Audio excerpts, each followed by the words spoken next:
So should we do icebreakers before we get onto Yeah,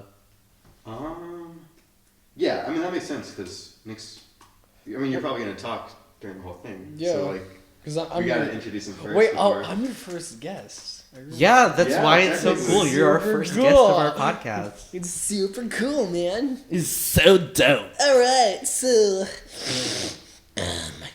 my first childhood. Please don't do that. My first childhood trauma occurred at the age of 3. It all started when I was bored. It all started when I was dropped on my head as a baby.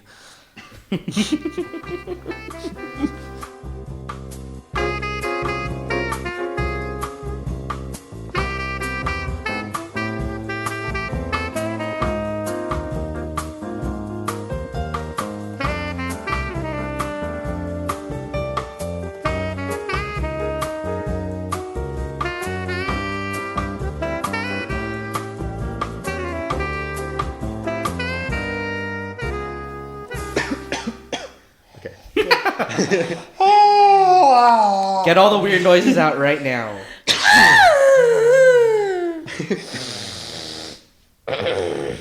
You good?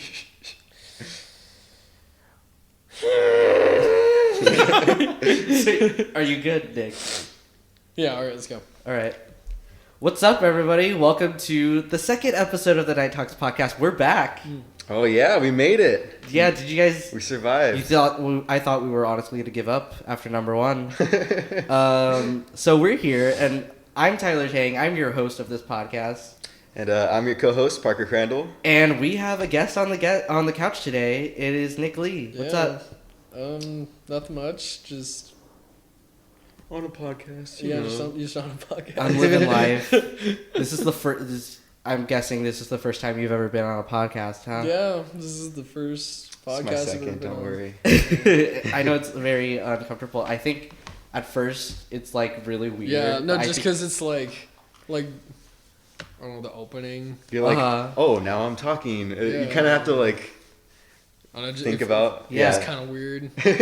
So the point of this podcast is we're gonna sit down with a Nike, Parker and me. We're going to sit down with a fellow knight every week and talk about something that they're passionate about. And we have Nick Lee today. And do you want to just get back into icebreakers, right? Yeah. All right. So, Nick, you're a writer. Yeah. Yeah, you do nightlife and you write scripts for independent film.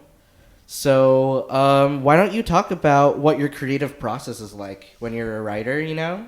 I have a very, I don't even know if I have I wouldn't even label it as a process. It just sounds, I don't know, like too I don't, formal. Yeah, I'm not like the kind of person who's like, all right, I'm gonna sit down at a specific time and write. I just kind of do whatever. Sometimes I won't even write for 5 days, but then sometimes I'll be like, all right, just type in 9 pages in one sitting. Mm-hmm. I mean, but most of the time I'm listening to music during it, And that's how you get your inspiration as a writer. Yeah. Or even I'll if there's a movie, yesterday I was watching The Graduate while writing my script. So that's kind of it sort of seeps into your brain, you know. That's how it gets in your.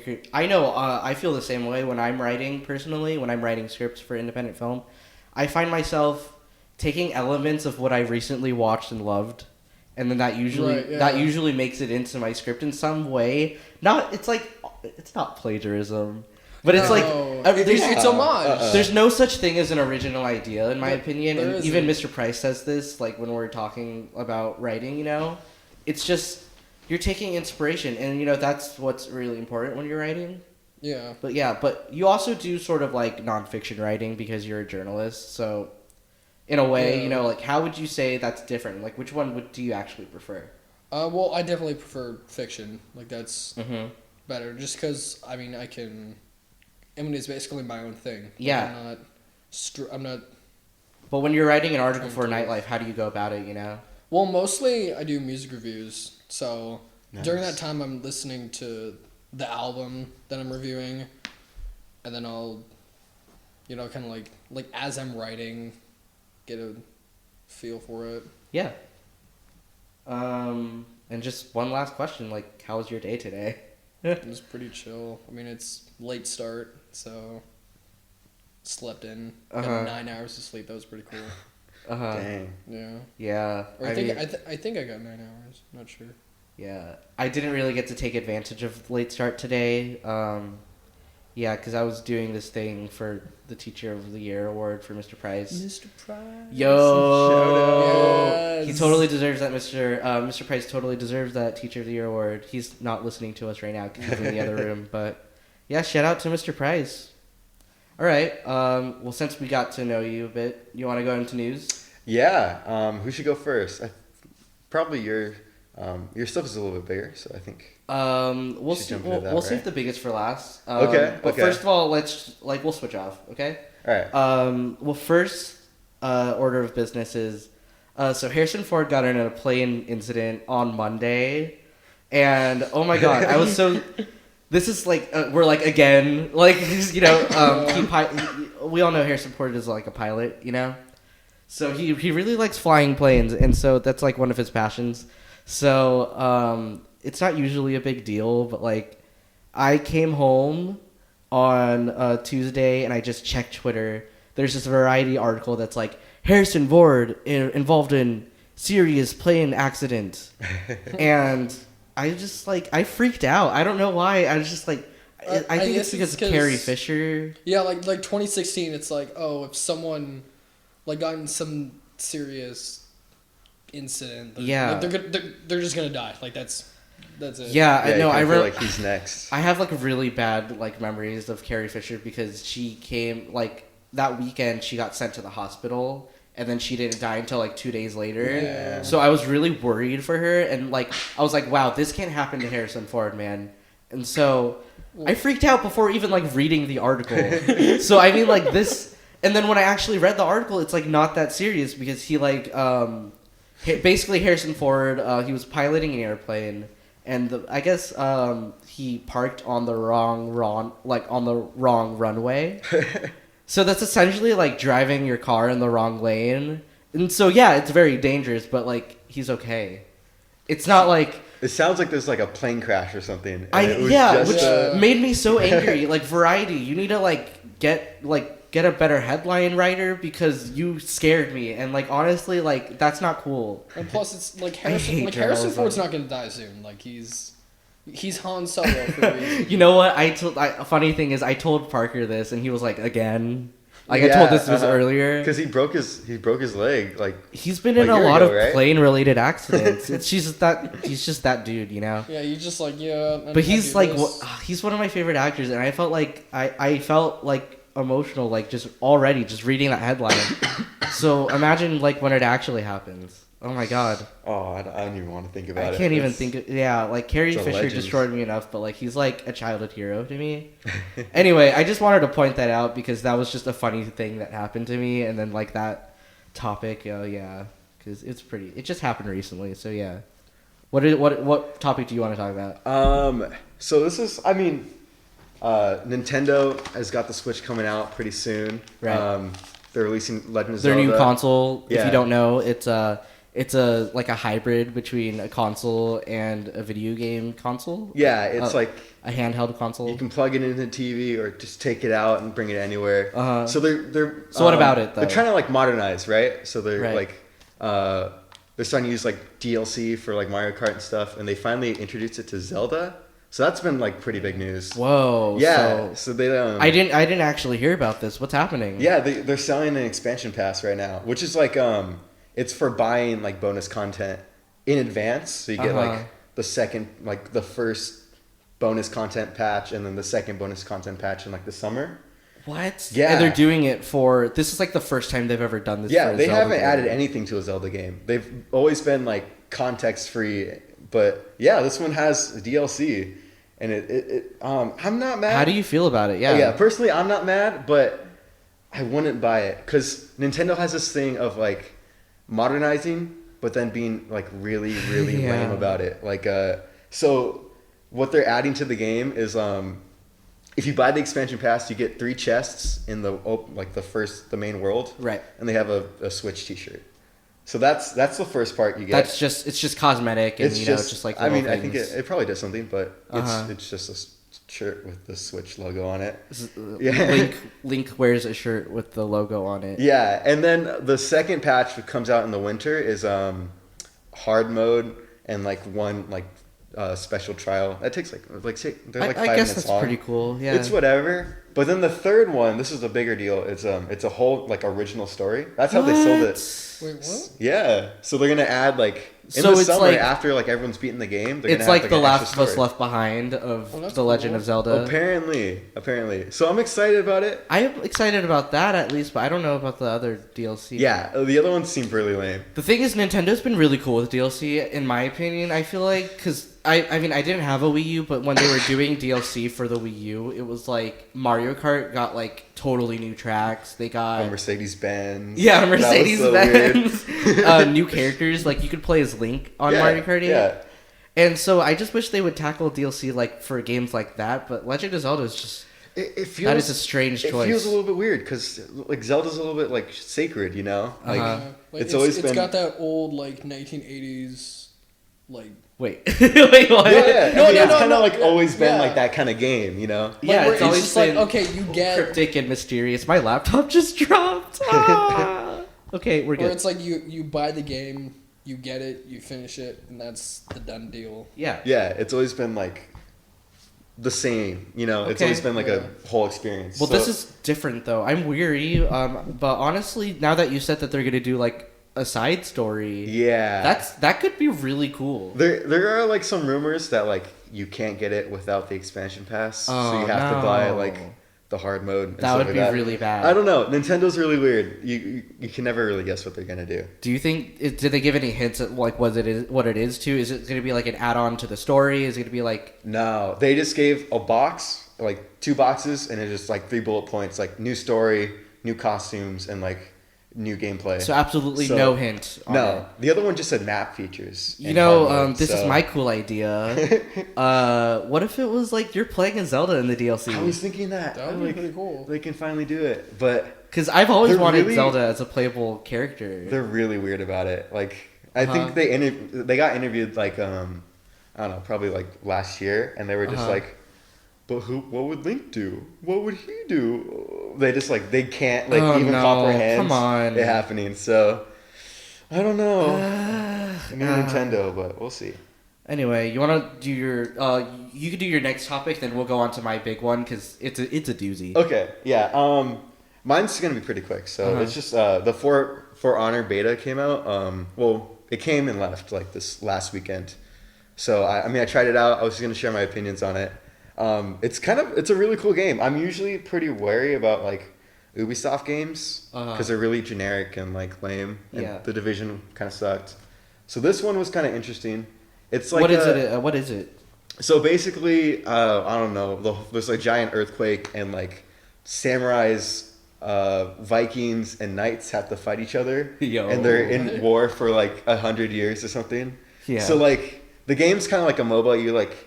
You pop in with like 4 other people, and you like one guy's like a giant samurai, and the one guy's like an assassin, and you just like fight the other team, pretty much. So there's like Uh-huh. deathmatch, or like you're in a giant war, and you have to like fight all like the mini guys, and then come up to sneak behind the other people and capture bases. So the beta is out. Is that what it is? It was, but I mean, it came out like the day after. Uh-huh. Like the game came out the day after the beta closed, so it was a demo pretty much. Oh, all right. So it's actually really cool because they kind of like they snuck in a fighting game into like a MOBA. Mm-hmm. So like the game works is like you lock onto a person, and then you guys are just like Tekken mode, like fighting with light attacks, heavy attacks, like. There's an animation canceling. It's really deep, but it's also really simple. So I mean, it's just kind of a fun game to play, like Cool. for a few sessions. I might pick it up. I think people should check it out. It's got a lot of potential to just be like this really fun thing you can do. Cool. Well, Yeah. if you're into that sort of stuff, that's out, and people could, yeah. Yeah. Nick is sort of like zoning Yeah. out right now. Yeah. I I'm guess sorry, that's the dude. problem.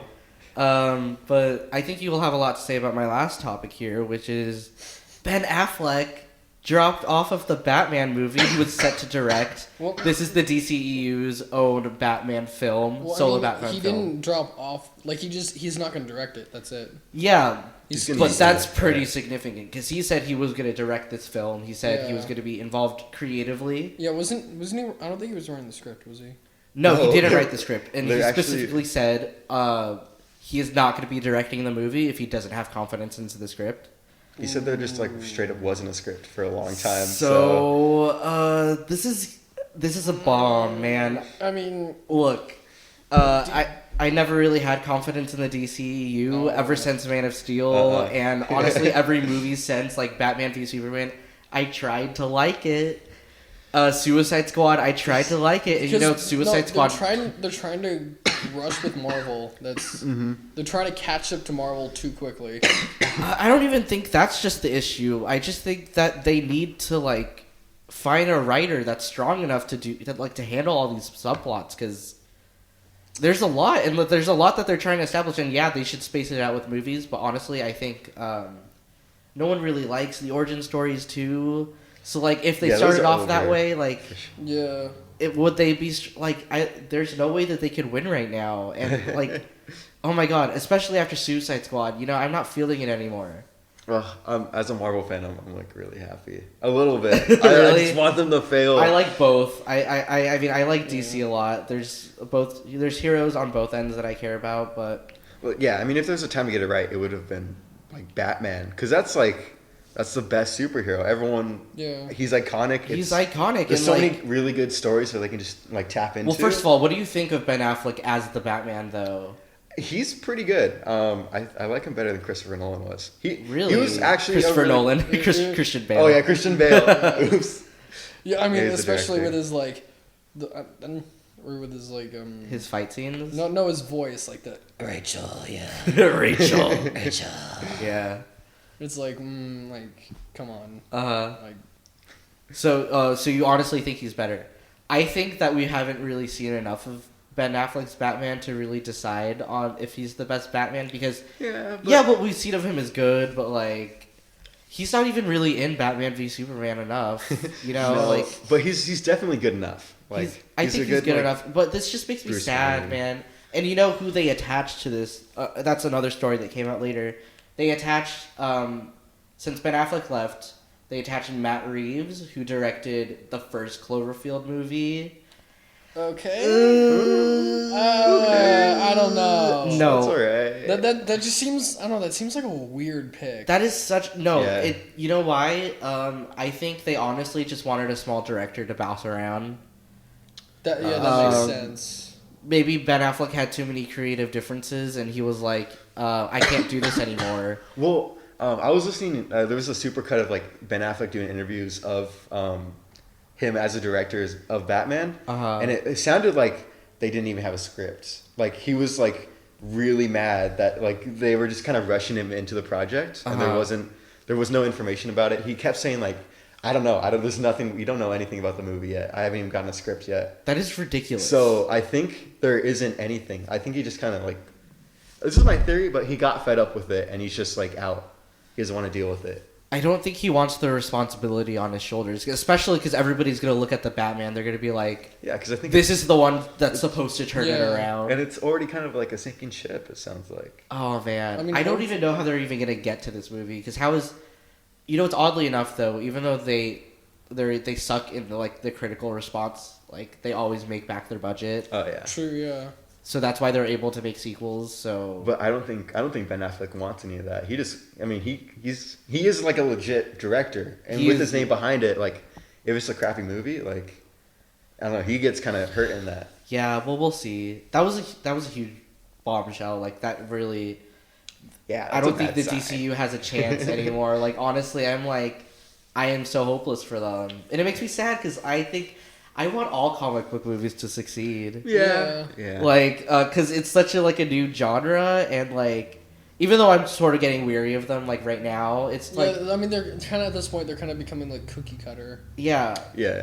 And I thought like at least the DCU was trying to be different. Like, They suck. Like, they're badly made. They're poorly directed, but they don't try to be Marvel movies. No. Mm-mm. And they don't try to, like, so that's why I kind of admire them in that also, respect. like, they're trying too hard not to be Marvel movies. I think it's the problem. Yeah, they're very Like- reactionary. Like Marvel's got this whole formula where they're like, all right, we're gonna make a serious movie that's not super serious. Mm-hmm. But then DC's like, all right, we'll make this super just dark. You know. Yeah, I'm not saying that they took the right approaches, but I'm saying, like, you know, at least they're trying to separate themselves in some way. Yeah. But it just makes me sad, okay? Like, oh, man. You guys at Warner Brothers, you need to get it together, okay? Come on, fam. All these studios are making me so angry right now. Oh, my God. Well, anyway, so that was a huge bombshell, but, like, our main topic today is we're gonna be discussing the Oscar nominations.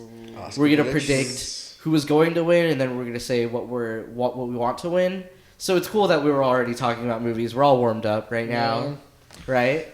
Yeah. So the way it works is, I'm gonna read off a nominations list. We're not gonna do all of them. We're skipping sound editing and sound mixing, and I believe makeup. But everything else we'll kind of touch on. And I'm going to read all the movies that are nominated for this category. And then we're going to start with what we think is going to win, what we're going to predict is going to win. And then we're going to say what we want to win. And it doesn't necessarily have to be a movie that's nominated. So if you guys have an idea for that, you know, you just go off, you know. We'll start. Let's start from visual effects, though. All right. So everything in this category, visual effects, what was nominated were Rogue One, The Jungle Book, Doctor Strange, Deepwater Horizon. What is that movie? I don't know. I've never. The Deepwater Horizon? Yeah. That's I think it's the oil spill movie with Mark Wahlberg. Snooze. I'm What? sorry. No, That no, sounds it's so. I haven't seen it, but I've heard it's a very good movie. It's Uh-huh. what's his name? Marky Mark? Mark Wahlberg. The director, what's his name? Peter Berg. All right. He directed it. Okay. And Kubo and the Two Strings. So, what do you guys think is gonna win? First of all, Let's see. My bet's on Kubo.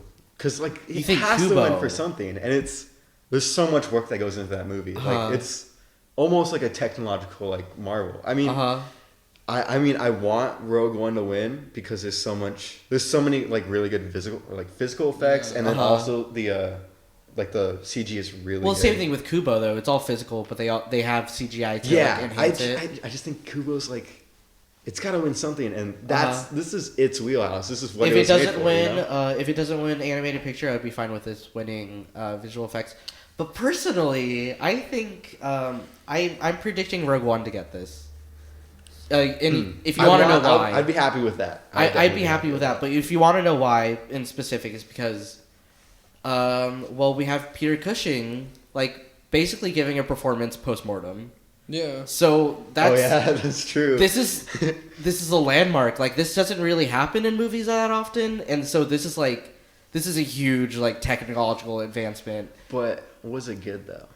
Yeah, no, I don't think the point is was it good. I personally don't think they pulled it off the best way. But the fact that they were able to do it, and the fact that they were able to, like, make it, because it's not that bad. It's pretty convincing if you weren't like really paying attention. Yeah. And I just think that's such a landmark for visual effects. I think that's what's gonna win, and I want it to win. I want Rogue One to win visual effects. I mean, yeah, it's a packed list. I mean, like Jungle Book and Doctor Strange, those both have good potential. Effects. But I think if we're gonna give the Oscar, like, the Academy tends to give Oscars to, like, movies that really push, like, for visual effects that really push the limits. You know, Ex Machina won, like, last year.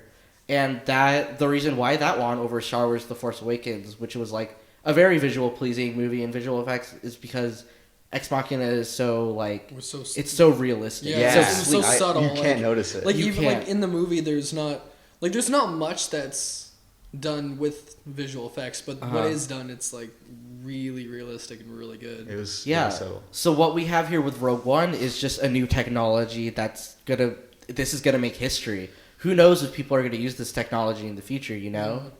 Yeah. So that's why I think Rogue One is gonna win. But what do you think, Nick? You agree? Yeah, I agree. Yeah. So I just want Koopa to win something. I do want Koopa to win something, and I don't think it's gonna win anything. And I love Koopa and the Two Strings so much. Yeah, like it gets snubbed all the time. But we'll get back to that later when we get to our animation category. So what about production design? What did you guys pick? Let's see. I mean, La La Land's gonna win. Yeah, I think this is pretty obvious that La La Land is gonna win. Let's just get it out of the way now.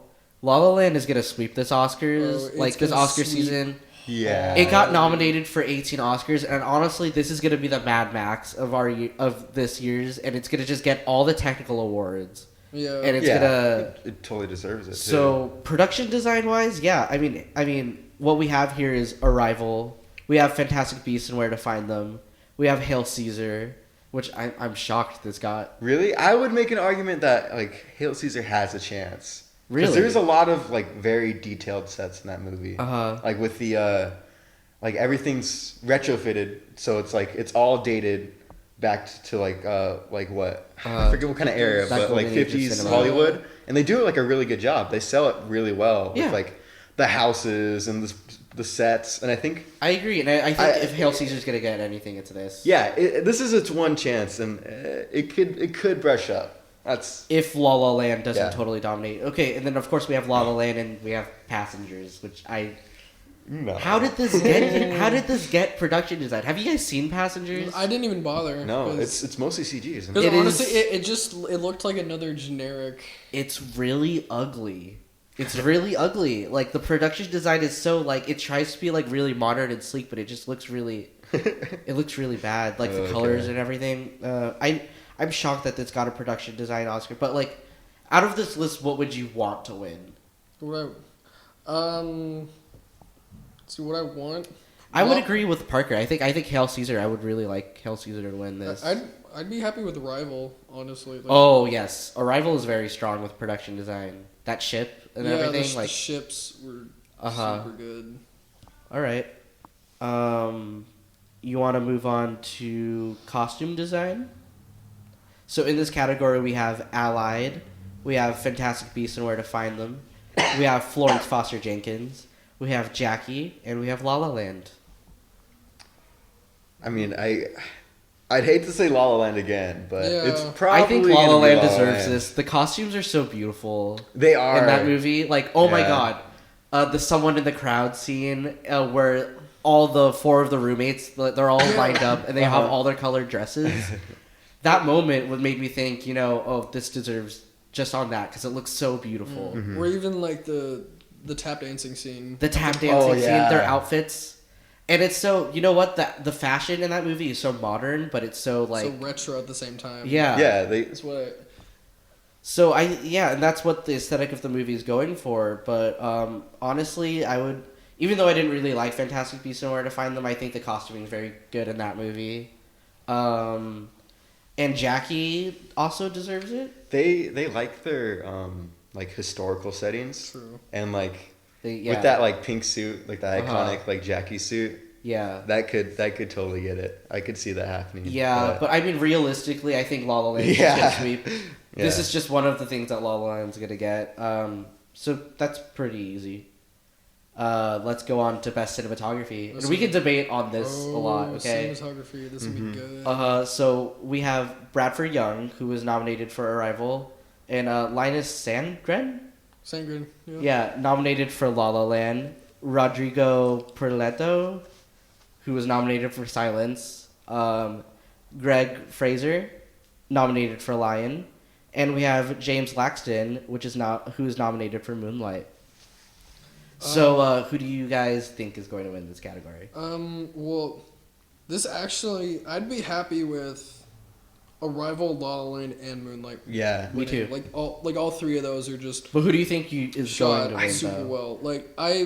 This is a tough category for me. I don't know. I'm not sure. Like I don't want to say La La Land again. Like that's. I don't either, but I'm gonna make an argument that it probably will be La La Land because of it has choreography in it. Yeah, because so like they don't technical aspects. Yeah, they don't like I guess we don't really get an opportunity to see like choreography and like music numbers being shot anymore. So that was very unique, and it was like it was very skillful in terms of like cinematography. Oh so yeah, I think totally that's, agree. yeah. But it's like that's definitely like a solid merit that La La Land has. Uh-huh. But then again, like But Moonlight Arrival, was, like that one shot where like the vast wide shot where you can see like, the yes. helicopter is just like a little. Arrival Yeah. is so Yeah. And then you gorgeously just filmed. the mist rolling in on top of the ship. Uh-huh. The visuals are so striking in that movie, but Or even Moonlight, like the one scene Moonlight. where, where he's carrying the kid in the pool. yeah. Or even when Chiron, he like breaks his nose and then he like Right. dips his face in the ice filled sink and he just looks up and you just like see like all the lights and I agree. blood. See, actually, my pick for what I want is Moonlight, because I feel like Moonlight was so expertly like filmed, and like, see, the thing that I like the most about Moonlight is how immersive the movie truly is. Yeah. Is because when you're on Chiron's journey, It's such an emotional movie. it's such an emotional movie, but the way it does it is it captures you in every scene that you're watching him, no matter where he is. Is he at school? The movie is framed in a certain way that will like make you evoke that feeling of being at school. You know, if you're on the beach, it will the camera will be under the water as you're swimming with Chiron. Right. So on that alone, I mean, like, it's so immersive. I think Moonlight truly deserves it, but I think La La Land is gonna get it just because La La Land is so colorful. Yeah. It is so. So what I think is La La Land is the most stylistically like beautiful movie in here. Yeah. But Moonlight is purposeful cinematography. It is getting you into the mood of every scene, and so I'm gonna make the argument. I want Moonlight to win, but La La Land is totally gonna get it. Yeah. And what I like, I think like La La Land and Moonlight are kind of opposites in the way. Where like La La Land's is kind of like escapist piece. Right. But Moonlight is about the reality of life. Moonlight is just like here's the facts. Although I will say La La Land is sort of escapist, but it also is sort of grounded in reality too. Yeah, I mean the ending is grounded in reality, but yeah. other than that, it's very escapist. Okay. Well, yeah. So we agree. You know, we want Moonlight to win, But La La Land Yeah. is totally. La La Land's just get gonna it. be like, all right, here's my Oscar. Yeah. just I mean- give it to me already. I mean, every time the Oscars comes around, which is so interesting, every time the Oscars comes around, we always have a movie like this, you know? We always have a movie that is totally what the Oscars wants and they're trying to get, you know? Because La La Land is totally that type of movie. It is the movie that the Academy just tends to favor, you know? It's a movie about the film industry itself. It's a movie that is not often made. It's a musical. Right. It's an original movie musical. So that really gets into like thinking, you know, we should when we're making Oscar predictions, it's not always about what is the best, honestly. Like It's what these old people it's what these old people who are in the Academy like. So Yeah. Like that's what I hate about award shows is like even like it doesn't matter what it's for. Right. Whether it's the Oscars, the Grammys, or whatever. It's the fact that that whatever gets like even when it gets nominated isn't necessarily the best that the year has to offer. It's just these are the ones that we want. That's what what these I don't know how the that's Oscars just how it nominate is, their you know? stuff. Like if it's like 20 people or like 100 people or whatever. Uh-huh. But they're just like, oh, these are the ones that we like. So these are the ones that are the best, essentially. Yeah. Essentially, yeah. But I think that, you know, like, I always say that I have this thing where I watch the Oscars every year, and I just because I care about the film industry so much that, like, I feel like I have to be watching. Right. And I always say Yeah. that, like, I don't care about what wins, really, because, like, I know the Oscars the Academy just tends to have different tastes than everyone else. But honestly, like, I always end up caring what wins. I'm always, like, sitting there, and I'm always getting angry about, like... Look, see, like, I used to watch the Oscars, but, I mean, it's 3 hours of filler, though. Yeah, it really is. All these corny sketches and like the long speeches where it's like, oh, I'd like to thank my family. I'd like to thank every single person that helped make the movie that I starred in. I don't know. It's easier to just Google the results. This is the industry. Just get angry from that. Yeah. This is the industry that I chose to I want to be in. So it honestly is important to me who wins, because they are representative of the industry that I'm gonna work in. So yeah, that's just how it is. But we got off topic, but let's get it. That's fine. That's fine. Okay, we're not gonna rush on any of our conversations. We're here to have a good time. Yeah. So, let's go into best original score. So what was nominated in this category was Jackie, La La Land, Lion, Moonlight, and there's Passengers again. Passengers does not deserve anything. Weird. No. Although I will say, that's the one thing the movie has for it. It's probably the score. Really? But I mean, it's gonna get crushed by La La Land. Yeah, obviously. You can't the score is. You can't snub a musical. Good. That's obviously for score. There's no way that La La Land is not gonna get this Oscar. I will be so surprised. Yeah. But you know what? You know what I want to win actually? What? Because I feel like La La Land is just too much of an obvious choice. Have you guys seen Jackie? No, I haven't seen Jackie yet. Is it good? It is. It was on my top 10 list. Really? I think I really must be recommend good. you guys see Jackie. It's very good. But one of the reasons why I love the movie so much is because it's so immersive, and the score is the number one reason why I really love this movie, because the score was done by I don't know her name. I'm sorry. The same girl who worked on Under the Skin, which is the Scarlett Johansson movie. So it's very haunting. So this movie is post JFK's killing. It's focused on Jackie. So it's very mournful, and I felt like the immersion that the score gave, it was very really intimidating, really strings.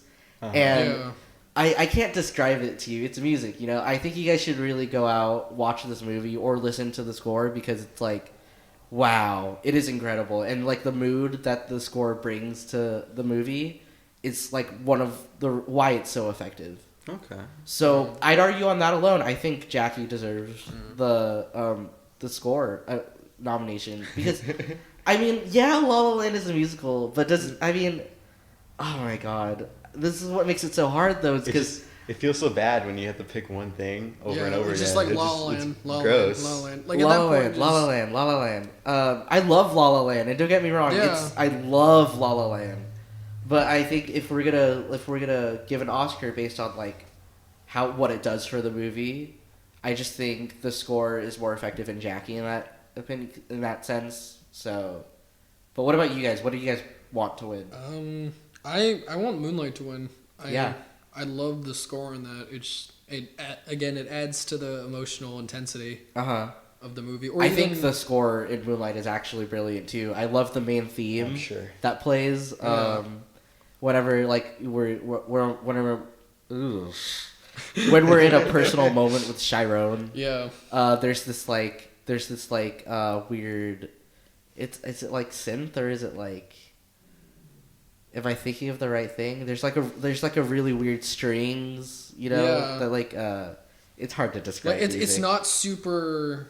It's not overbearing. Yeah, it's not. Yeah, it's not overbearing. Or even one that's not nominated was, I think, The Lobster had a great score. Oh, The I wanna see that Lobster movie. was great. Shoot. Okay, we'll talk about The Lobster later. It's gonna pop up later anyway.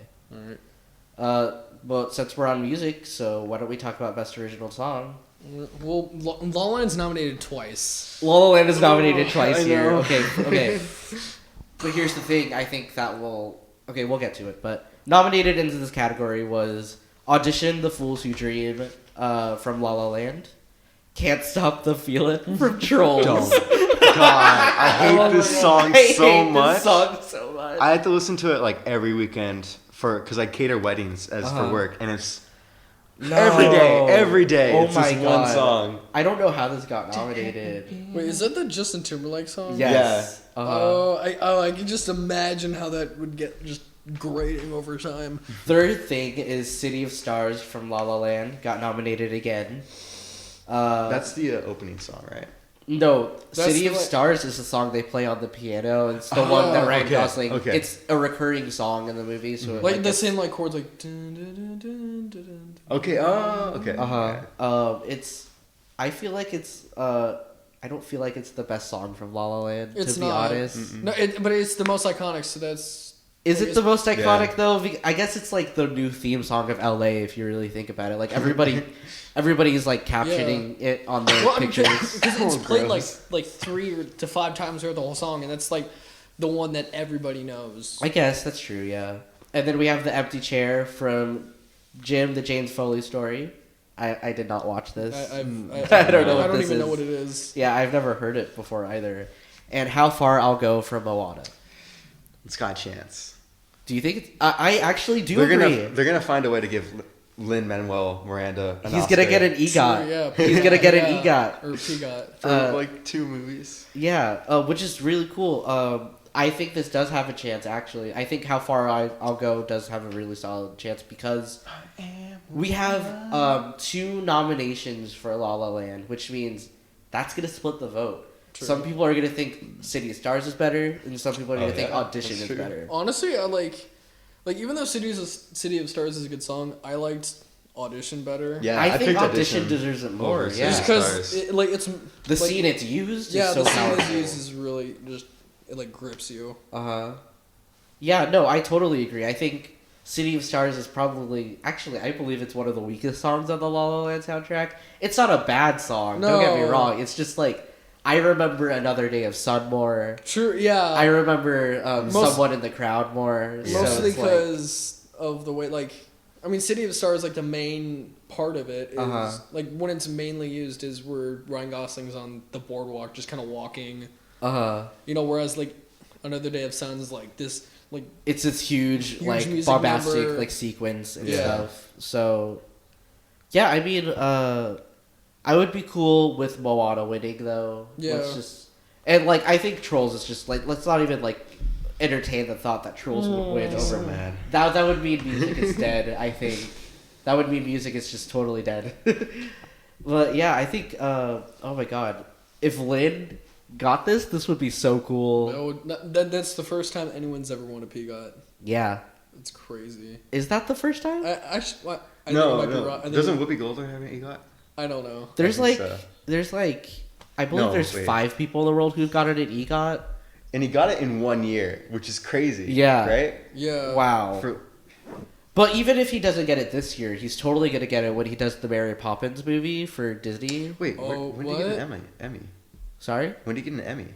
I When don't did he get an know. Emmy? I think he's like, I think this is one step closer for getting it. Oh, okay. Okay. An EGOT, but wait.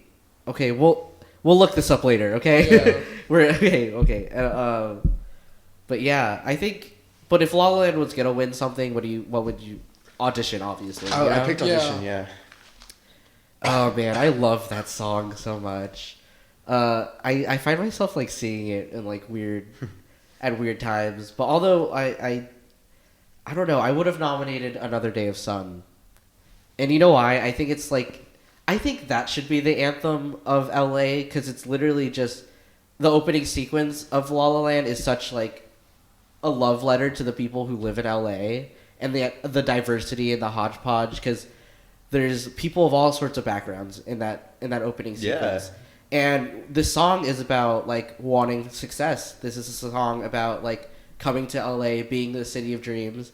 And I don't think City of Stars like is like a reflective of what LA is as much as Another Day of Sun. Yeah. Yeah. Also, I think Another Day of Sun is catchier. Yeah, no, it's way it was catchier. more memorable. So I don't know why they didn't nominate Another Day of Sun. That kind of blows my mind. Like that should have been what would have been nominated, you know? Anyway. You want to move on to film editing? Sure, yeah. Yeah. What is on this category is Arrival, Hacksaw Ridge, Hell or High Water, La La Land, and Moonlight. This is a hard call. I don't know what is gonna. I don't know what the Academy is gonna pick. Did you watch Hacksaw Ridge? I did actually. Okay. I did like it. It's actually. I feel like it was a very really great movie. It's not a movie I would have gone to support, obviously, because of Mel Gibson. But it was well made. I'm gonna say I don't think the editing is spectacular in any way. So I don't know how it got nominated. I think Moonlight would be a pretty good pick. That is my pick. Moonlight is what I picked to win this because again, it's one of those movies that utilizes camera and just even the way it edits. Yeah, is artistic. Yeah, the fact that we have this 3-part narrative. It's. Yeah. Chiron when he was a child, when he was a teenager, when he's an adult. I think the way that the movie's edited is really strong because we're moving through those phases of his life, and it never feels when we transition to a new part of his life, it never feels like there wasn't enough time spent. Right, yeah. And cuz I feel like Moonlight is so beautifully paced in that way. Right. So, if we're going by pacing, if we're going by the skill of editing, Moonlight totally deserves this. Yeah. Yeah. What I liked is that even though it's got 3 different actors in 3 different parts, it doesn't feel like one has more importance over the other. Mm-hmm. They're all equal in that. So this is what we want to win. I totally agree. I think the editing in Moonlight was done very well, and I believe it was edited by 2 people or 1 person, and one of them was a female. So that would be really cool if a female editor got an Oscar for Moonlight. But what do you think is going to win here? I don't know. I think Moonlight's a good bet. It's Moonlight got merit, and they want to. They have to give Moonlight an Oscar at some point. They cannot. They're gonna give him a bunch of Oscars. They cannot get away with not giving Moonlight anything because that's gonna start so much Yeah, they know they're gonna so get much in trouble. Anger. Yeah, they're gonna get in trouble because it's a more relevant movie than La La Land. is. Unfortunately, as much as I love La La Land, Moonlight totally deserves to earn more Oscars. You know what I'm saying? But here's the thing though. This is the thing about the Oscars though is it's more about politics. You're entirely right. But wouldn't Moonlight get more Oscars then? Because they got called out last year for being so white, so they're gonna make a point to give this and Fences, and they're gonna spotlight those. They're gonna try it. This is what makes 2017 such an interesting year for the Oscars is because they've gone through so much last year with the Oscars So White controversy. But I think when we're making Oscar predictions and we're talking to people, about Oscar predictions, usually everybody's just hey, why didn't this win over something? Because I think we should be looking at the whole big picture here. Oscars are not just given on talent alone. This is something we've always known because because there have been so many Oscars given for people who didn't really like Leonardo DiCaprio, for example. I don't think that's his best performance. No, it's not. They just need to check him off the list. No, because he'd been nominated 5-7 times before. That was essentially a pity Oscar. So we're just gonna give you this. You don't deserve it, but we'll make you feel like you deserve it. I mean, he wasn't a bad actor. No. I'm not saying it was but he should have. He honestly should have won for Wolf of Wall Street. That was a way more compelling performance. I believe so too. But yeah, I think let's get this stigma out of our head that the Oscars are just talent alone. Yeah. Because that's not what it is. Let's be completely honest. Yeah. It's not it. It's never been it. It's because as much this is not just about getting recognized for talent. This is about being recognized and being a representative of the film community, of the film industry. And so someone let's take for example, Mel Gibson does not have a chance of winning a Best Director. He got nominated for Best Director, but there's no way he's gonna get it. He went through all that that anti-Semitic and racist controversy. There's no way he's gonna get an Oscar after that. But the fact that he's nominated means that he's gonna he's probably gonna build his career pretty soon, rebrand himself. But yeah, there's absolutely no way he's gonna get that.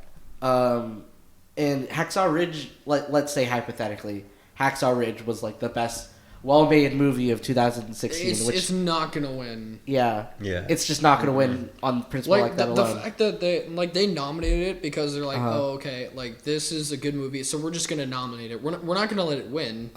We're just gonna give it a nomination, but we're gonna put it like towards the back. So this is why I believe this is what makes Oscar prediction kind of fun, though. Yeah. Because you get to just throw so much shade at stuff. Like, like, oh, the Academy sucks. They don't know what real film is. It's like, because honestly, most of the time they don't. Because it's part politics. But honestly, I believe sometimes it's for the better, though, because I wouldn't like to have somebody like Mel Gibson win another Oscar and then be a representative of what film is for like the next few years. True. So, and mostly because like he'd kind of just go up there and be like his acceptance speech was probably like 20 minutes long. Probably like Casey Affleck immediately. like Casey Affleck when he went to go get his Golden Globe, he was like, yeah, thanks guys, I got a Golden Globe. Just be like, see, no, what I like. That's what I don't like about the Oscars is it's just the speeches are so. Sometimes I love them. Okay, sometimes they're great. Like I've only seen like a handful of not just like just award show speeches that have been good. Like Mahershala Ali's SAG award speech like almost made me cry. So like I remember I was watching one of the Rock and Roll Hall of Fame inductions. I forgot which year it was, but it was for Kiss, and Tom Morello, the guitarist for Rage Against the Machine.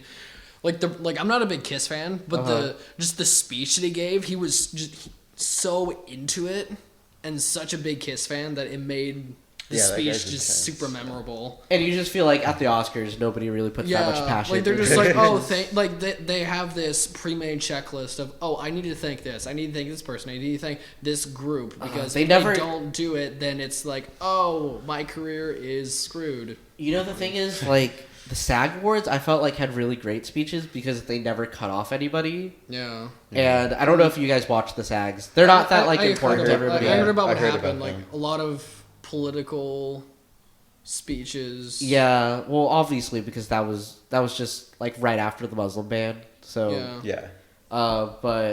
So there like nobody was cut off ever, and they just got to like say what they meant. And I feel like the Oscars, they always cut off, and it's so awkward. But I think it's because they have so many awards to go through. Yeah. They just can't be like. I mean, it's already like a 3-hour show. Yeah. But yeah, I guess that's why people don't really give that many meaningful Oscar predictions. But anyway, we were talking about film editing, right? Yeah. Yeah. Okay. Yeah. So Moonlight. I think Moonlight's a safe bet. And I think Moonlight has a chance to win, honestly. But it's gonna pick up a few things. If not Moonlight, I guess La La Land. I don't know. I don't think La La Land should get best editing because it really is a bunch of long shots. Though. Yeah. And again, that's what makes La La Land so good is that a lot of the sequences are done in one. Yeah, for like cinematography and like directing wise, I think that what makes it strong. But like editing, it's like. Yeah. Yeah, that's I'm fine with La La Land not getting this, and I think Moonlight deserves it more. So, okay, this is a big one. Best animated feature. It's a lot of heavy hitters on this one. A lot of heavy hitters, and I think this was a great year for animation. Yeah. Which is like so. Past years, it's been like you can obviously tell what's gonna win. Yeah, and like no Pixar this year, so I mean that kind of like shows us merits. There is no Pixar movie this year. Oh, because it's Finding Dory, right? Finding Dory didn't deserve to get nominated. As much as I like Finding Dory, it's like pretty, but it was like it was an advancement in animation, but like.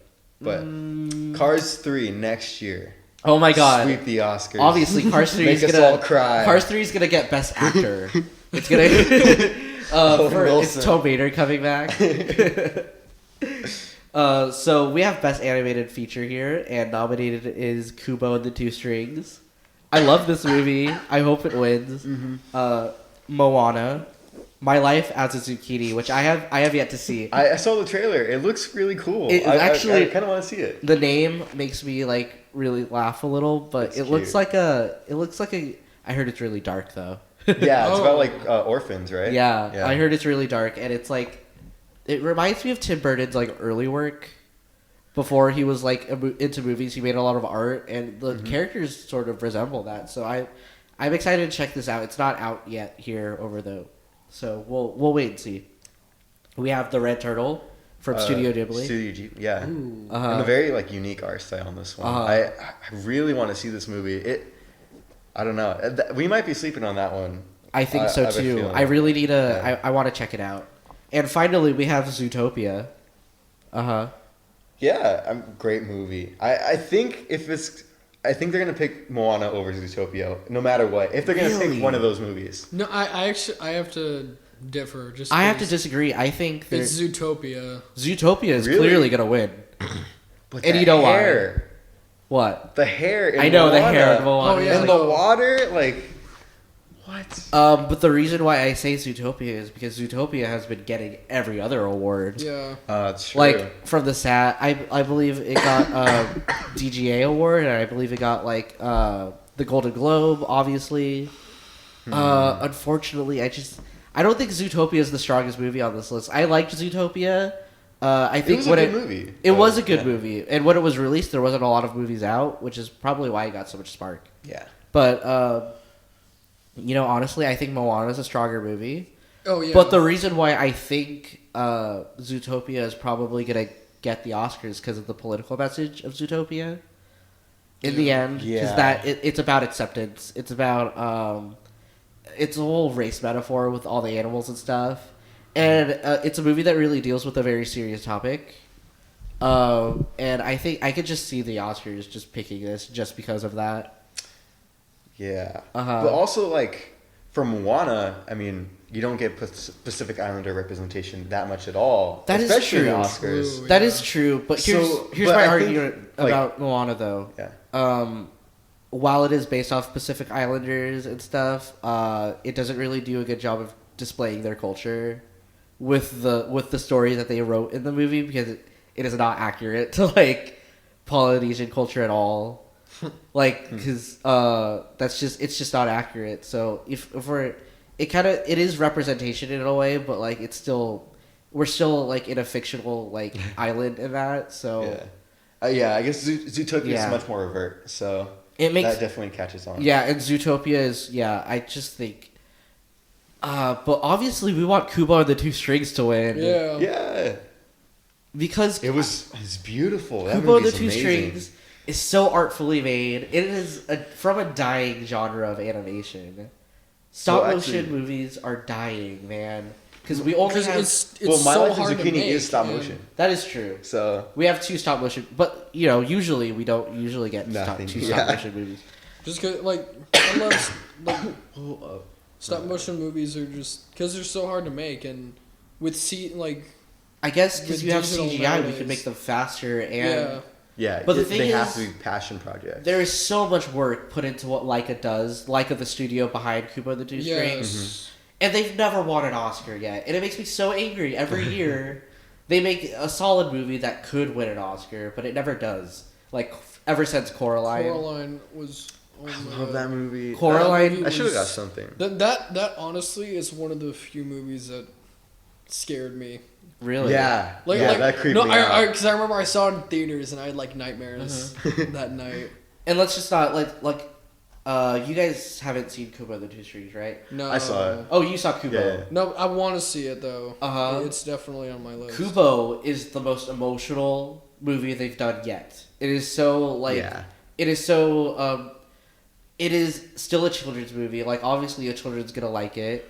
But the reason I think it deserves Best Animated Feature is because this is clearly, like, it's an artfully done movie in the sense that it's telling a really, like, serious story. But it's not treating the children like idiots. What we have here is, like, a really mature, really artfully done movie. And it's just, I really hope that this wins. I think it has a chance. It deserves it. I think it does have a chance, but I mean, Leica gets robbed every year, so I'm not gonna hold that accountable. Like, I'm not gonna predict that because it probably is not gonna happen. Yeah. I think the Zootopia is definitely the safe call. Kubo and the Two Strings, I think, was like my number 5 or 4 pick of the year of 2016. So I think it would be really cool if that movie won something. I love that movie. It's so beautiful.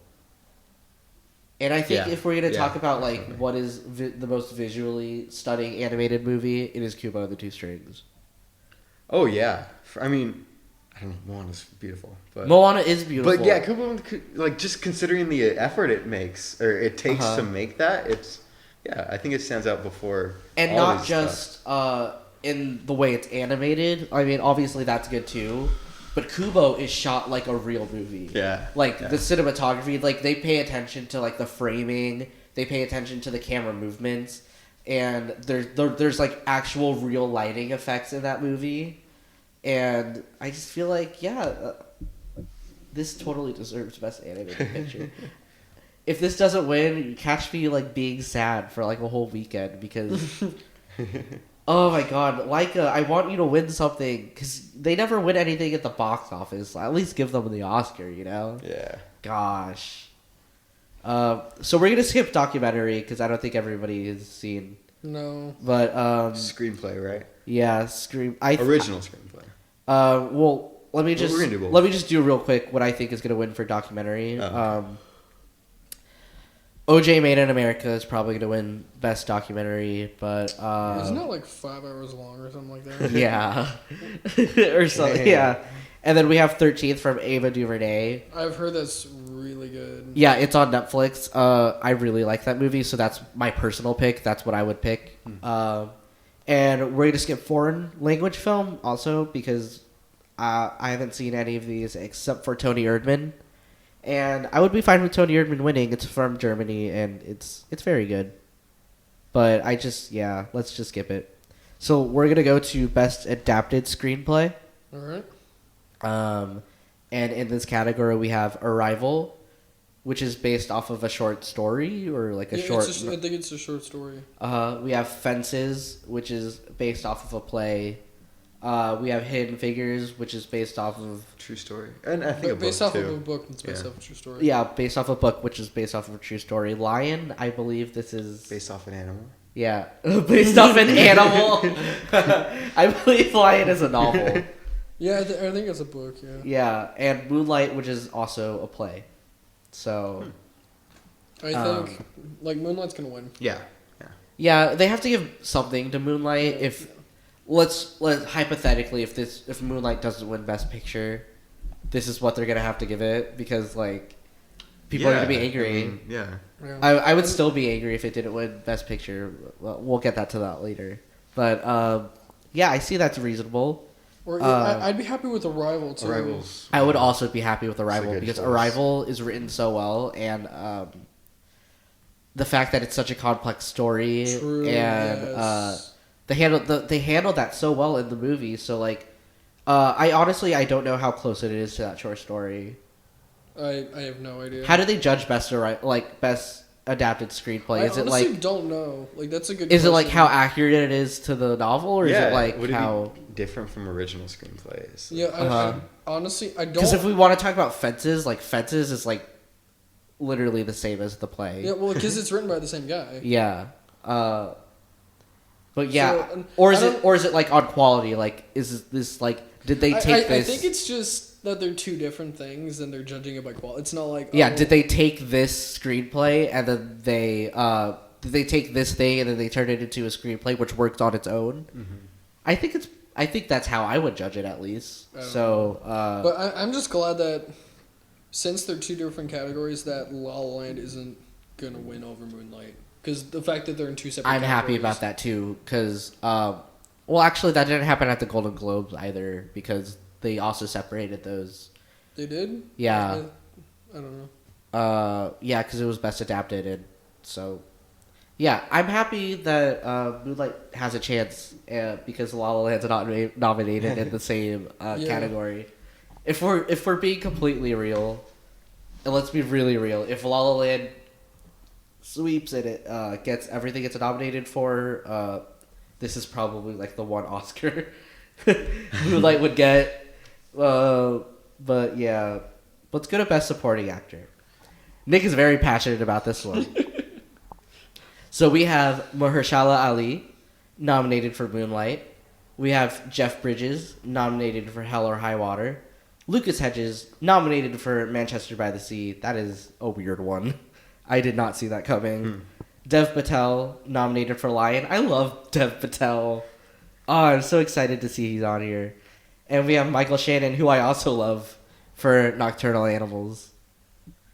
Well, Nick, I know how you feel about this one. Why don't you just go ahead and say it? Mahershala Ali will win and he should win. Yeah. He will win and he should. I totally agree. Because he was on screen for maybe 15 minutes. Yeah, but in those 15 minutes, he was just like... He made such an impression. Like, he's like, I'm here, I'm doing stuff, I'm getting it done. Uh-huh. Mm-hmm. Yeah, his performance in Moonlight is one of the most powerful in that movie, and he's only there for, like, 15 minutes. And, I mean, just his monologue while he's on the beach with Chiron. Yes. That scene alone, like, makes me think he should win Best Supporting Actor.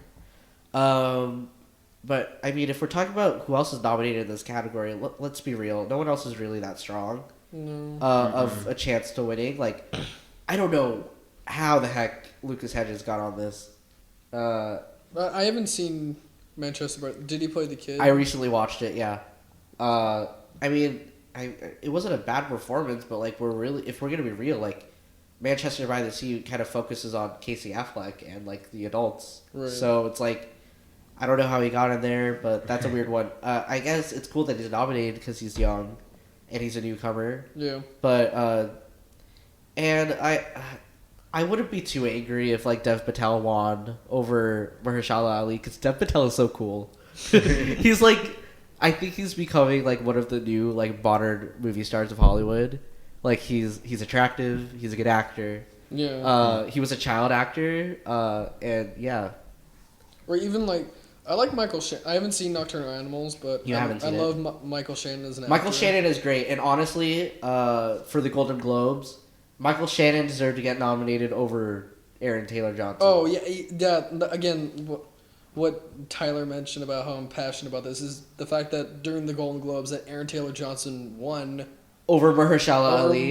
That made me so angry. Jesus. And it was the first award that they announced too, so I was like, wow, this just shows me how the rest of the awards are gonna be like, you know? Like, it was... How did that happen? I don't get it. How did that happen? Because Aaron Taylor Johnson was good in Nocturnal Animals, okay? Like, but Nocturnal Animals as a movie is not a very strong movie. I don't know if you guys haven't seen it, right? No. So it's directed by Tom Ford, who's a good director. Which kind of surprised me, because usually, like... He's obviously known more as a fashion designer. And usually when people are really good at something and then they're like, "Oh, I'm gonna do a movie," they're usually like, he's a good director. Trust. Yeah, like he directed A Single Man. Yeah, I've heard that's really good too. But I mean, I just think Nocturnal Animals like really lacks so much in story and acting depth. Michael Shannon was probably the best supporting actor performance in that movie, but Aaron Taylor Johnson, look, he did a good job. Yeah. He wasn't that noticeable as Aaron Taylor Johnson. Like, I know I had to, like, look it up if he was Aaron Taylor Johnson, but, I mean, still, man, he doesn't make the same impression that Mahershala Ali makes. Not even close. So, yeah, we agree. Mahershala Ali deserves the Oscar. He should win the Oscar because he's the best in this category. But, yeah. And if he doesn't win, I guess we could just like complain about it. Yeah. Next episode. On the next episode. So on to Best Supporting Actress. I think it's pretty obvious who will get this, but Viola Davis for Fences, Naomi Harris for Moonlight, Nicole Kidman for Lion, Octavia Spencer for Hidden Figures, and Michelle Williams for Manchester by the Sea. I don't know how the heck Michelle Williams got nominated for Manchester by the Sea because she's hardly in that movie. She's like in one scene. No. So that's just kind of weird. But this is a really good category. Like, I would be cool with a lot of these people winning. Yeah, these are all like really good actors. Naomi Harris is my personal pick for Best Actress because Naomi Harris in Moonlight plays a really compelling character.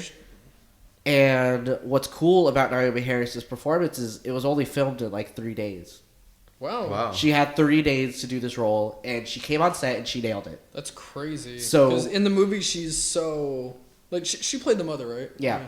Like she was just so she was honestly like a monster in that movie, and it's just like when she's on screen, it's like you just kind of feel that power. You feel what Chiron's going through. So yeah, that's my personal pick, but I would be cool with Octavia Spencer. But I think it's Viola pretty. Davis is gonna win. It's pretty be clear. honest. Yeah. It's pretty clear Viola Davis is gonna win because she's been getting every other actress, and you know what? Viola Davis deserves to win. Yeah, She's because she's a great actress. I'm surprised she doesn't already have an Oscar. Yeah, like How to Get Away. She really does. She doesn't. Yeah. She has like Emmys. Yeah, she has like Emmys for Golden Globes. Scandal. For How to Get Away with Murder. Oh, yeah. Not Scandal. You're thinking Wrong one. Yeah. ABC dramas. ABC dramas. But Viola Davis, yeah, she really deserves this because her performance in Fences is just as good as Denzel's. And even, like, if not better, she really shines in that movie. I don't know if you guys have seen Fences, right? No, I haven't seen it. Mm-mm. I don't think too highly of the movie as a whole. Like, I think it's just okay. It kind of just looks like Denzel Washington, like, yelling a lot. I feel like that's what it is. It's like an acting display. Yeah, that's exactly what it seems like. And Viola Davis, like, she shines. She's really good. And she's honestly, like, she's on screen for a really long time in that movie. So I think she totally deserves the Best Supporting Actress. But if we want to move on to Best Actor... Yeah. Oh, this is such a hard category for me.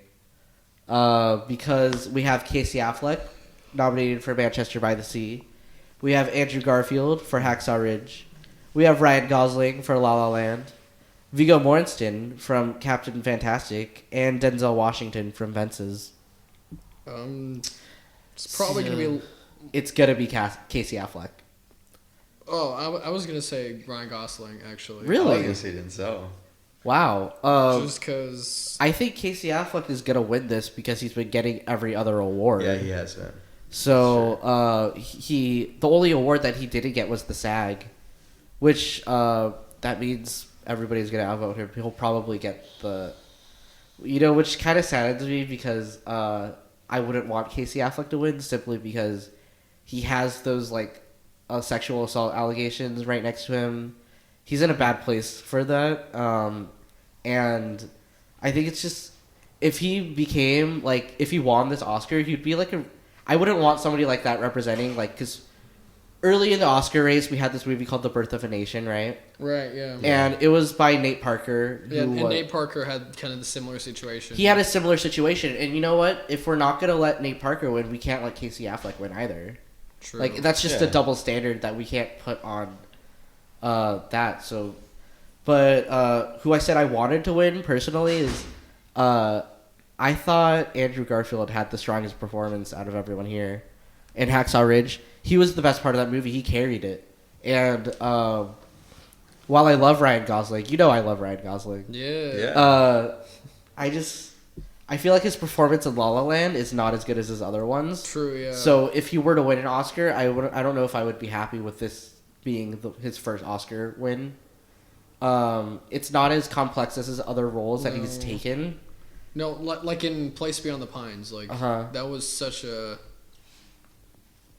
great performance. Even though he's in it for like 15 minutes. Yeah, he's so striking. So I just believe that Ryan Gosling can do a better performance. So I wouldn't be angry if he won, but like, my opinion, this is not the year. This is not the year for him. No. Because I just think La La Land is a lot of him. Like, he's sort of like playing himself almost. Yeah. So like, it doesn't seem like he really has to try. Yeah, although I will say I wouldn't be angry if he won, just simply like because he has the tap dancing and everything. Yeah, and the fact that he learned piano. He learned piano so that he could play this role in like 6 weeks. He didn't know how to play piano before. Did you? And he's crazy good already. Yeah, like you can just tell by like watching the movie and seeing him play that it's just like, and I thought he's actually playing it. I thought for that shot was like that shot of him playing the piano in the restaurant. I thought that was like a placeholder, but it's not. It's not. It pans out and he turns around and it's him. Yeah. So Yeah. It's amazing. It's truly amazing. So I wouldn't be angry if he won, but I just think based on how this award season has been going, I think realistically, I think Casey Affleck's gonna win, even if I don't want it. That's just unfortunately that's just gonna happen. Yeah. Yeah, which really sucks, but let's go to Best Actress, which is a really interesting category.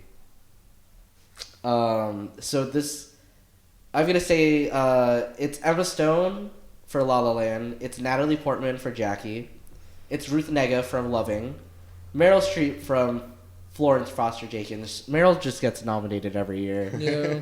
It's hardly I don't think there hasn't been an Oscar season in like the last few years where Meryl did not get nominated.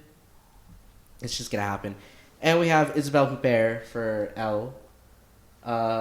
And man, this is a really divisive. Yeah. Because this is a really solid like short list. Because I believe all of these performances are so good. And so it was hard to pick for me like who I wanted to win. But so I just kind of decided to go outside of nominations for this one. And I feel Amy Adams from Arrival was totally wrong. Yeah, that's a good I think choice. her not getting nominated was just kind of it's hurtful. It was sort of a crime. She carried that movie. Like, that's her movie. I think Like, that's one of her best performances, like, ever. Yeah. And, Well, I mean, Enchanted was pretty good. Enchanted was pretty good, yeah. Well, so much was stacked against her in this movie, and she really made it work. And I don't know how she didn't get nominated for this. Yeah. I was hoping she'd at least get a SAG, Yeah. But I mean, it's pretty obvious who's gonna win this. It's Emma Stone. Yeah, that was my bet. It was because she won the SAG award for it. And She won the SAG. She won Golden Globe. She's gonna get it. I mean, wait, no, Isabelle Huppert got Golden Globe, right? Yeah, she got the Golden Globe. But you know what's so hard about this is that I've seen all of these movies except for Florence Foster Jenkins because I'm not an old person. Yeah. And God, I would be fine with any of them winning, really. Natalie Portman is really good in Jackie. She carries the movie. Also, that's like a movie that she has on her shoulders. Ruth Negga, also very good. And Isabelle Huppert. Elle is a foreign film, so I don't think a lot of people have seen it, really. But that's a really serious movie. It tackles really serious topic of like sexual abuse.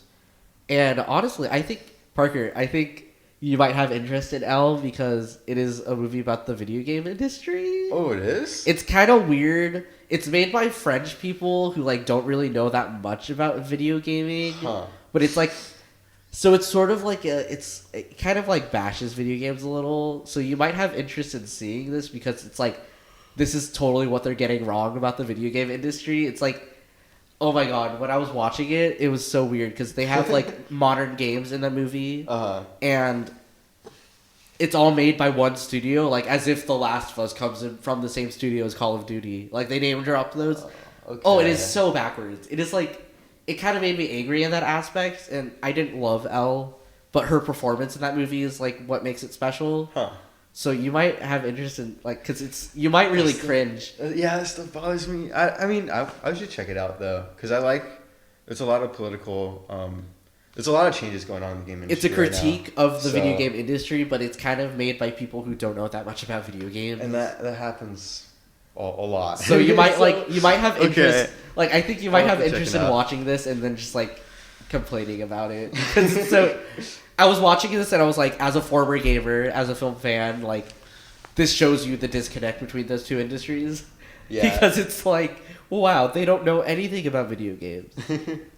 Are there a lot of scenes where like the TV's blurred out, but they're obviously like playing something? That's always in movies. and I No, always but hate there's that. like it's about the main character who Isabelle Huppert plays. She's a video games developer, and it's sort of like a critique about the way women are portrayed in the video game industry. Okay. So in that way, it's a little like justified, but they take it to places. It's just like no one in the video game industry is like that.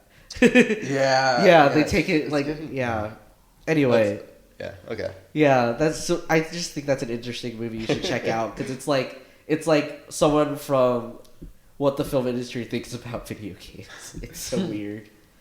Yeah, it sucks because it's getting better.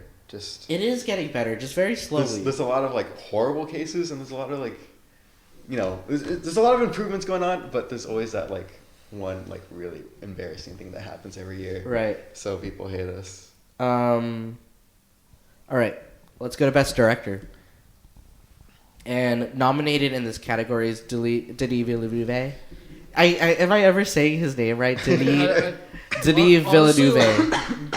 Denis. That's probably as good as anyone's gonna get. Villeneuve. Yeah. I need to look it up. I'm sorry. Mel Gibson for Hacksaw Ridge. Damien Chazelle for La La Land. Kenneth Lonergan. Manchester by the Sea. Barry Jenkins for Moonlight. Okay. See, this is a tough call for me because while I love La La Land and while I love Moonlight, those are two of the strongest directed movies of the year. Yeah. And so it's hard for me to pick because La La Land's gonna win though. Damien Chazelle. You think so? Yeah, because it's La La Land. Because it's La La Land, it's a musical. Yeah. Barry Jenkins definitely. But Barry Jenkins totally deserves it. If La La Land doesn't win, he totally gets it. Like, 'cause, fantastic. That movie is directed so like we've talked about it already. We've talked about why the movie is so powerful. Yeah. I want Moonlight to win, but I could see La La Land winning because it is a musical. They had to do those really long takes. They had to take. Obviously, a director had to manage so many people in these dancing sequences, So, in that sense, La La Land is... I mean, I guess I would be fine with La La Land winning, but in the back of my head, I'm just like, Moonlight could win this if La La Land was not nominated in the same category. People like Barry Jenkins a lot. He's he's like, rising. NPR and like radio, and I mean, he's And that's part of campaigning for your Oscar. So if people like you enough in the film industry, like you probably have a chance of winning an Oscar too. That's also part of it. So yeah, he could win it. This one's hard to predict. I can see both happening. Or what I think would be like a long shot, but that I'd be happy with is Denis Villeneuve for Arrival. Yeah, just because like that is a long shot though. Like I've seen. I would be cool with it though. I think I've seen 3 of his movies: Prisoners, Sicario, and this Arrival being the 3rd one. You should check out Enemy. It's really good. No, I want to watch Enemy. Jake Gyllenhaal. It's a movie that you'll need to watch more than once, though. It's one of those movies because I saw like 15 minutes of it, but I was like half asleep, so I just kind of like turned it off. Yeah. Never got back to it. But like Prisoners is probably one of my top 10 movies of all time. Like, it's so good, and the fact that he doesn't. So he's a skilled director, and I think Arrival's a strong enough movie to be like, this is a movie that he should win an Oscar for. Yeah. But will it happen, man? It's just I don't think it'll happen. It's a very competitive category this year. And then also Manchester by the Sea is also well directed. But, I mean, it's safe to say Mel Gibson's not going to get this. Yeah. Yeah, so... Because of political reasons. Yeah. But he didn't really deserve it either. Because Hacksaw Ridge is, like... It's a good movie. It's a really good movie. Enough for it to win. Like, enough for it to get nominated in Best Picture. But yeah, not it's just... for... It's so competitive, and I think on an objective standpoint, it's just everybody else is just better and more skilled in this category. Yeah. So, yeah. All right. Okay, the last category we were dealing with, right? We have Best Picture, and this is a hard one because we have Arrival, we have Fences, we have Hacksaw Ridge, we have Hell or High Water. I don't know how Hell or High Water like got nominated here. I think that's totally a movie that appeals to like the old people in the Academy because it's Jeff Bridges. It's Jeff Bridges. I tried watching it, but I was so like bored I couldn't finish it, and that doesn't happen with me often. I usually finish my movies.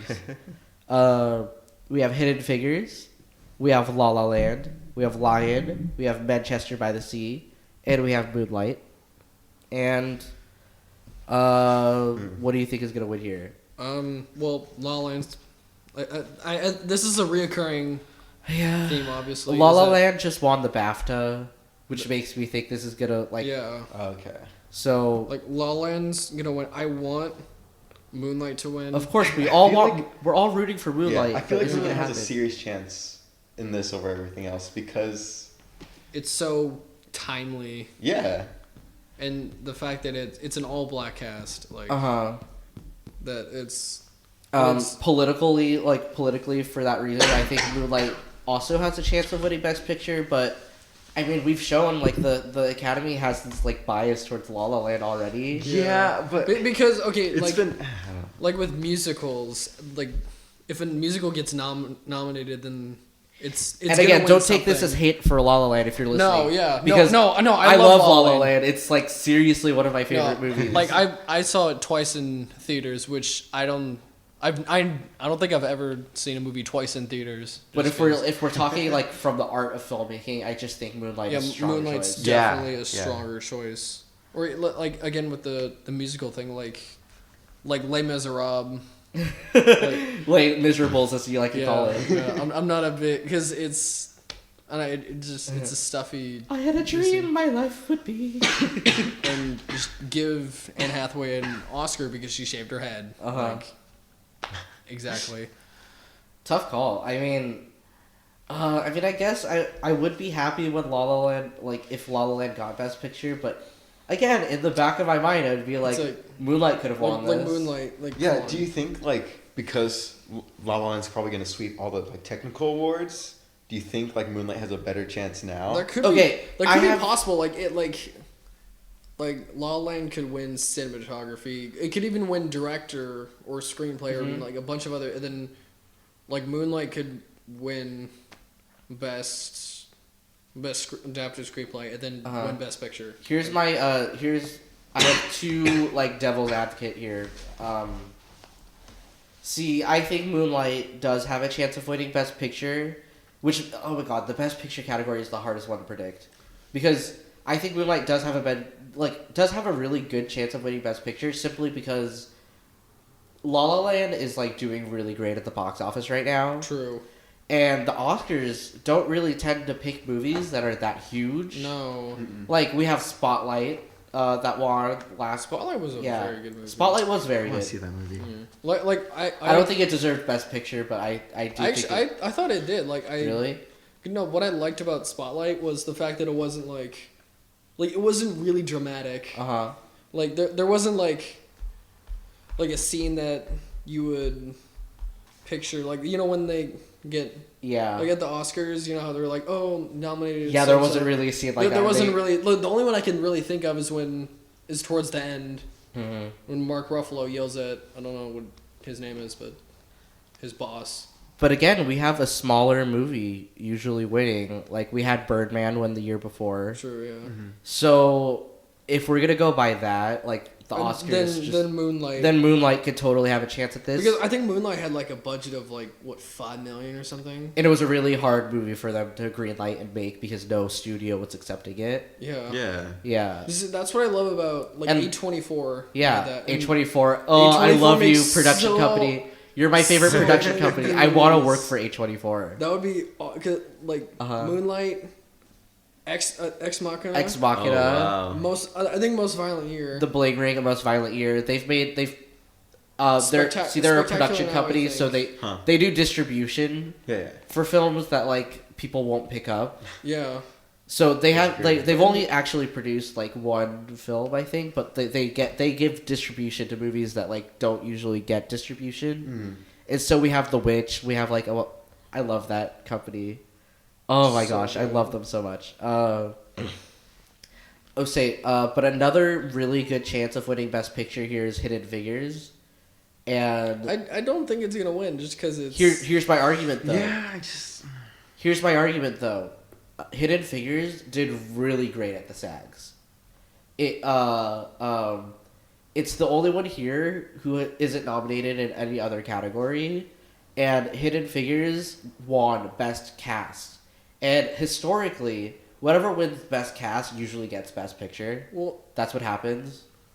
For that alone, Hidden Figures has a really good chance, and also, you have that same argument with Moonlight with the political climate.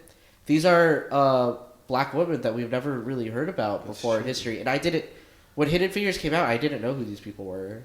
And so it's been getting like a lot of award season's attention lately, and while I don't think it really deserves Best Picture because does it compare to Moonlight? It doesn't compare to Moonlight, but I could see this happening. I guess I wouldn't be that angry if Hidden Figures won, just because that's a movie that's also a movie that never really gets made. So yeah, but since it's making bank at the box office right now, I think it's safe to say it's not gonna.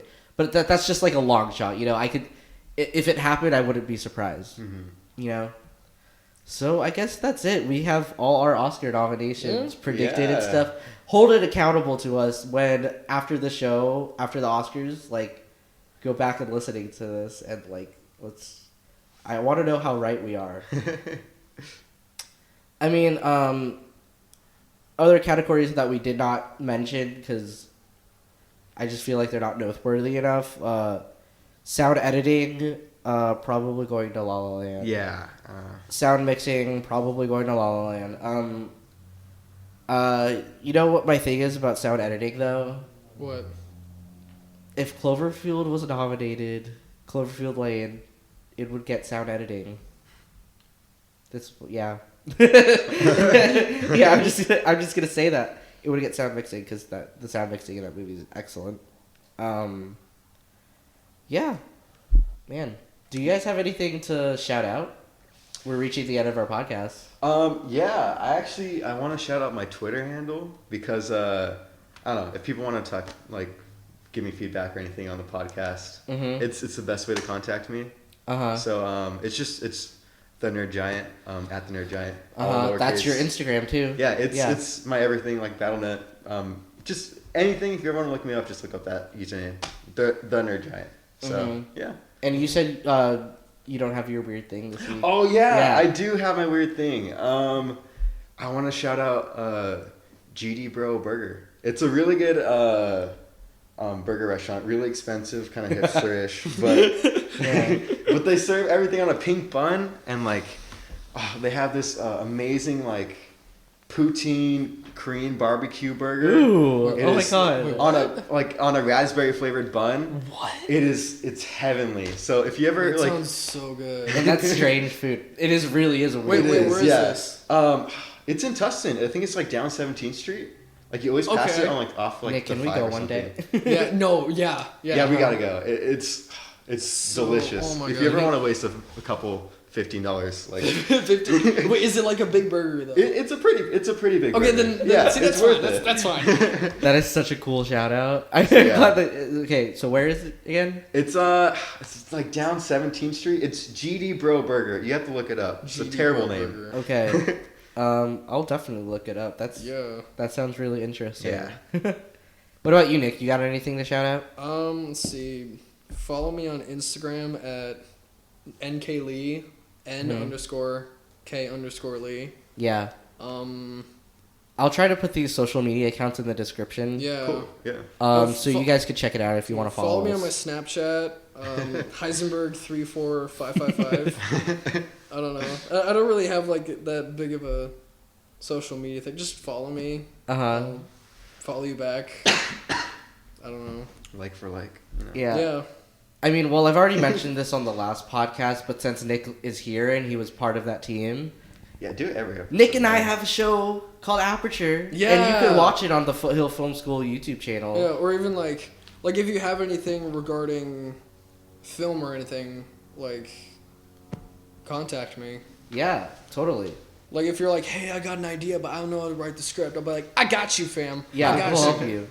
I got you. But anyway, we have Aperture, which is a 6-part Six-part episodic miniseries inspired by Twilight Zone. You guys know the deal. It's a horror anthology web All series. 6 episodes on YouTube. All Just 6 ready- episodes available. Great. Just ready to As binge. Netflix like to say, available for streaming.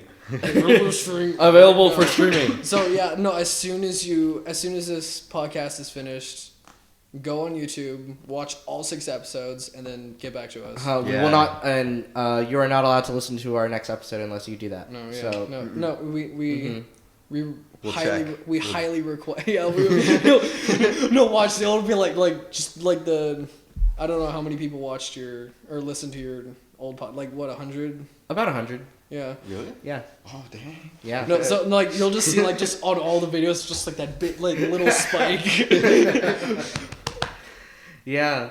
So anyway, you can check that out. One last thing though, if you would like to be a guest on Night Talks, email us at nighttalkspodcast@gmail.com. Let us know who you are. Give us an introduction to yourself, and also talk about a topic that you would like to talk about. Be pretty specific. Let's be more specific this time. Like I got a few emails, but they didn't really handle exactly what you guys wanted to talk about on the podcast. You guys were just sort of like, I'm into the arts. I'm in sort of the... Yeah, and don't freak out. I mean, that's totally fine with us. Don't freak out. That's like, totally great, and like you could talk about that on the icebreakers. But let's talk about specific topics. You know, like we have Oscar predictions for Nick here because we're both really passionate about film. Yeah. We had top 5 games in movies because you know that was our introduction to ourselves. We're kind of still hammering out the formula a little bit. Right. So yeah, things can change, but yeah, that's definitely a safe bet. But eventually, the goal. So like, if you're doing fashion, maybe you could talk about. I don't know. Like maybe you could talk about like what's cool in the fashion world. Like just be specific. That'd be really fun. That would be fun. Like who is the hottest like designers on right now? Tom Ford.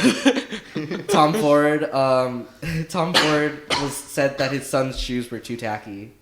I don't know. Like I've watched a bunch of videos with Tom Ford. Like he just seems like he knows what's up. Like he knows what's up. Like he's the kind of guy who would just like kind of sit there and be like he'd look at you and be like, all right, fix this. Like he'd give you like a 20-minute critique. I'm sure he's a great director. Because of that. Like I could totally see that just because from his, like just applying that. Like all right, let's see. Do you think Nocturnal Animals, because it wasn't reviewed well at all? Do you think it got this much award season buzz because Tom Ford was giving out his perfumes to the Oscar, like to the Academy? He was like sending like gift baskets full of his perfumes, and then he was told that he had to return them because there's like that's almost bribery. Yeah. So he had to like set. A lot of people had to send theirs back. Like that's something that happened. I haven't seen it again, but. I think it's a movie that It's an okay movie. That's just my opinion, though. I mean, maybe you guys will be into it. I don't know. Anyways, that's the end of our show. Yeah. Any final regards, Nick? You would like to say anything? I'm pretty good. Like, all right. Smile later. Well, remember, if you're a guest, you can come on anytime to talk about whatever you want. Just let us know and talk, and then we'll try to put you on a future show. Yeah. But anyways, I'm Tyler Taing. I'm Parker Crandell. I'm Nick Lee. And we're signing off. Goodbye, everyone.